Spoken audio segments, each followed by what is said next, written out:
Kia ora whānau. It is very much a privilege for me to be standing here to address you as the current chair of the Joint Agency Group for Papakainga Development in the Western Bay of Plenty sub-region. I'm also a group manager at Western Bay of Plenty District Council, so I'm steeped in local government.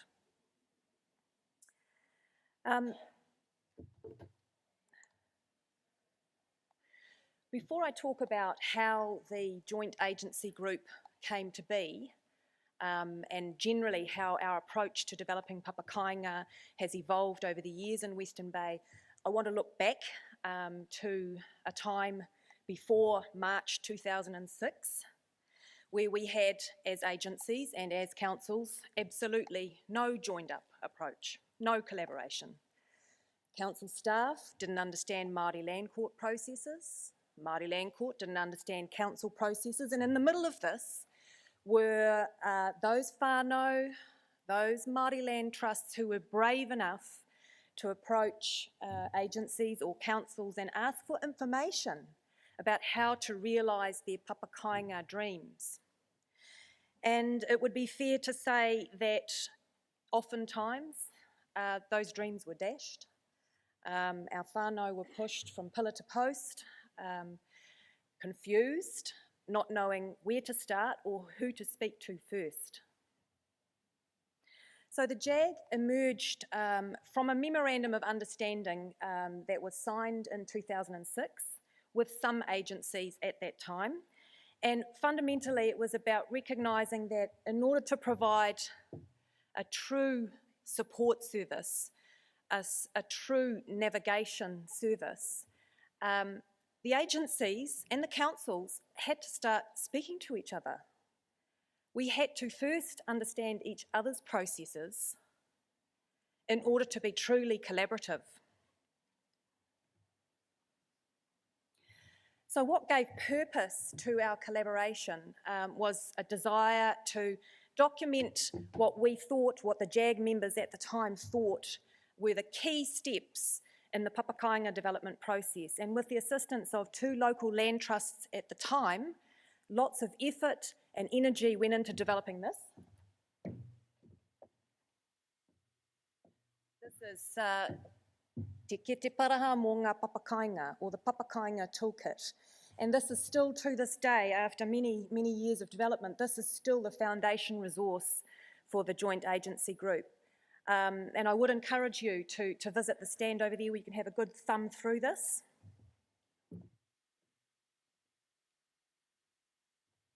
The fundamental kaupapa of the Joint Agency Group is to be enabling, is to tautoko and walk alongside all of our Māori land trusts, hold their hands as they navigate the bureaucracy that can be the council processes, and Māori Land Court for that matter. The other key thing that the JAG has achieved since its inception is the development of the strategic plan for 10 years. And this encapsulates the aspirational target of the Western Bay of Plenty Māori Housing Forum, which is to develop 252 homes by 2025, and that equates to around 50 homes a year. The other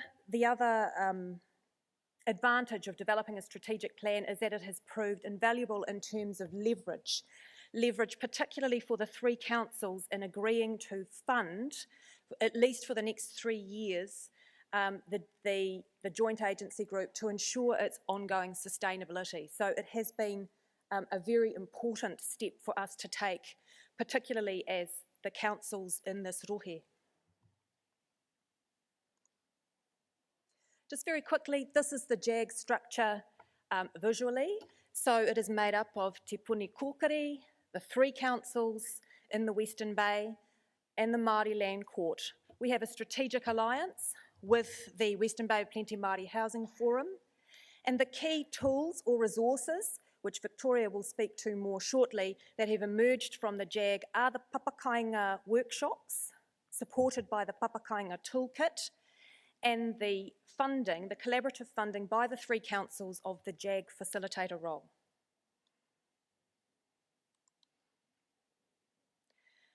This is also a visual representation of the 44,000 acres, or about 18,000 hectares of Māori land highlighted in pink that exists in the Western Bay. So an enormous opportunity. And again, this quick image, all of the blocks identified in red are the land trusts who were initially identified to help develop the 250 whare in our strategic plan. I do want to just touch on smart growth and how applicable it has been to the joint agency group journey. So smart growth, it's nothing more than a coalition of the willing and a collaboration between Tangata Whenua, Western Bay of Plenty District Council, Tauranga City Council and the Bay of Plenty Regional Council. Smart growth emerged as a strategy back in 2004, primarily to better manage growth that we were experiencing as a region. It was reviewed in 2013 and it has since become the blueprint or the spatial plan for Western Bay of Plenty, connecting people, places and activities. It is the strategic vision and direction for growth and the development of the Western Bay. But more particularly what's important for this kaupapa here today is that it gave the highest political mandate regionally for action around Papakainga development, and in the 2013 strategy, a commitment to work with our iwi and hapu in the development of treaty settlement land. But what good is collaboration between the agencies if your regulatory tools create barriers? And that's often the case with councils.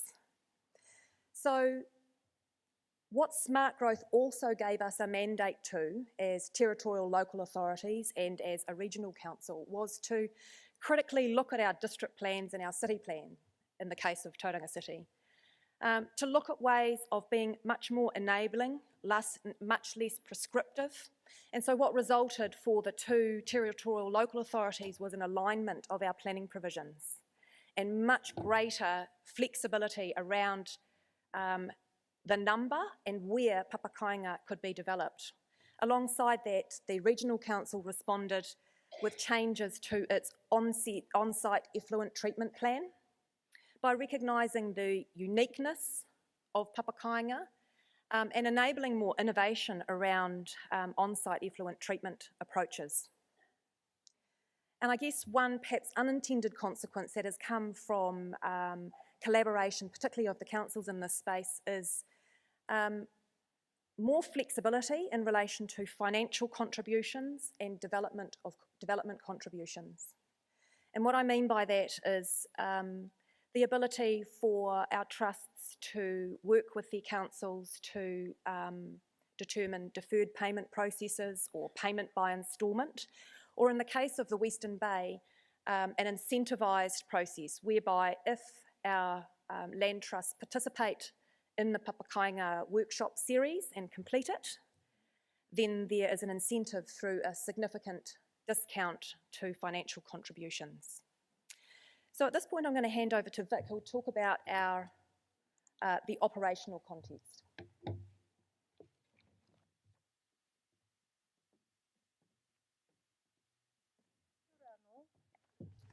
Took the jacket off when you had a quick change. Look, yeah, we're really wanting to share the model with you because we find it works here, it works well. I know that others have picked it up in other regions. For example, Waikato Tainui are now running this model and I think it is working for them, and I'd love to hear how it is if we get feedback from this panel to this panel. And Aubrey Te Kanawa runs the workshops over there. So they came over, they went through the workshop series, learned the model, spoke with the right people at council and then adopted it over there, and the councils are on board over there. I talked to Aubrey this morning and they've just finished their first 3 houses. So that's that collaboration working in action. So we need those high-level strategies, we need those policies like Smart Growth to support encouraging the councils and goodwill We're really lucky to have Rachel at the helm for us as the chair of this committee, very committed, and prior to Rachel, Steve Hill, who was very, very passionate as well about this kaupapa. I just want to also mention Lara Burkhardt from Holland Beckett, who is a partner at Holland Beckett law firm in Tauranga, who has worked with us on every single project that we've done and offered that legal advice for free. But you'll have to pay if you come up to her in the break. But we do take koura and pawa and good wine.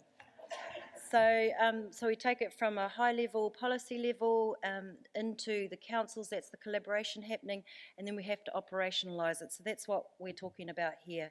How do we operationalise concepts? And so the toolkit was developed, and I have to acknowledge Te Pio Kawe for basically taking a lead role in developing that resource. And so we had the toolkit, it was developed, but there wasn't necessarily a stampede into council to go and read it, because who wants to read a toolkit? You know, that's really what it's like. I mean, for us as lay people, we don't necessarily want to go in and read a toolkit, but it's there. I mean, you should really read it. Go online, it's online as well. And it sets out 5 easy steps. 5 easy steps for you to follow, and that process has never changed in any project that I've ever been on. They might occur in different sequences, but you need to go through all 5 to get the honey at the end. So it's a really good resource. It's got great information in it. We are looking at revamping and updating it because it was developed in 2011, 12, 10, actually 10 I think. So the toolkit's a great resource. Well, we need to add flesh to the bones. It's the framework that works. And so what we did was develop some workshops so that we can engage with our land trusts directly, use the toolkit as the framework, use the toolkit as that framework to work to, but engage with our whānau directly. And you're going to be hearing from 4 trusts after, when I finish, to talk about what that's been like and to get an idea of how it is actually working. The workshops are really an opportunity to engage, to build capability and capacity amongst our land trusts. The workshop classes are short, focused, intense, lots of information. They're only 3 hours long and there are gaps in between. The real work is the gap in between. So we'll take you through step 1, workshop 1. Then you've got homework and you have to work on that homework over the next 3 weeks. When we get to workshop 2, you have to report back. How are you going? Has there been progress? What have been the barriers? What is it that we can do to help overcome those? That's the kind of delivery of the workshops, and through that we've been able to graduate 2 land trusts a year through to housing implementation. And we're not blowing any trumpets here, it just works, we just want to share it. And so all of the information is available, you don't have to pay for it, we'll freely give the workshop outlines, the content, you take it, take what you want and you develop it in your own dohe how you want to do it. So that basically brings us to our whānau who are going to present. The Papakainga projects, the Papakainga Workshops 2016, these are the participants from the workshop series this year. How did you want to do this, Piri? Do you want me to introduce or are you going to introduce? You got a sheet?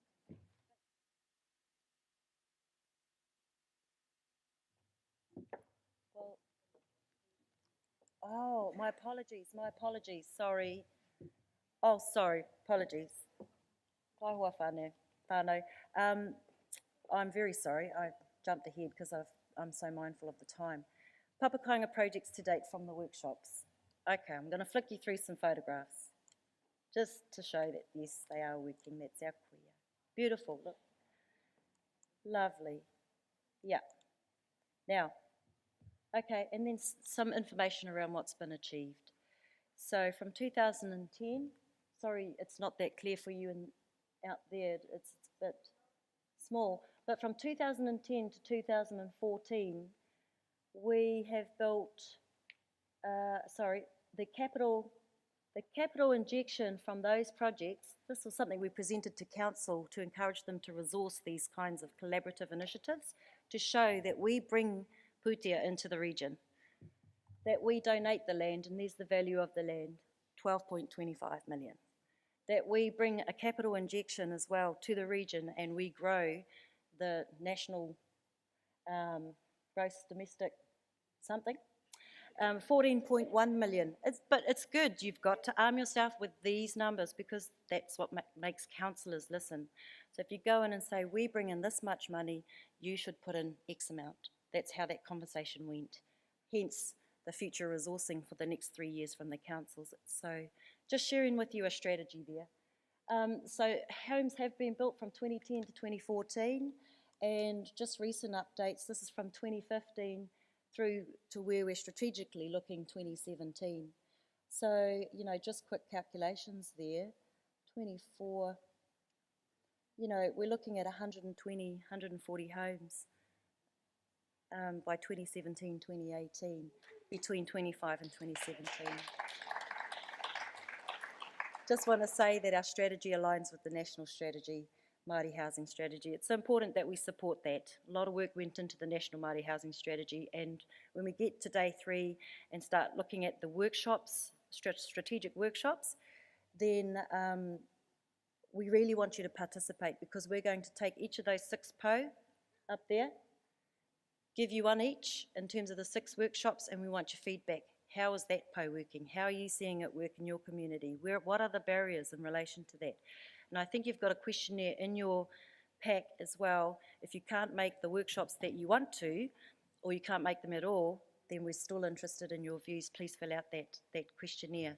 Because we want to come out with some feedback on how the strategy is working for us. Is it working for us? How can it work better? So certainly we can say hand on heart that the JAG model, the Joint Agency Group model, supports those strategies, and we are seeing movement in those particular areas, 6 po. So where to from here? Let's continue the collaborative and strategic relationships.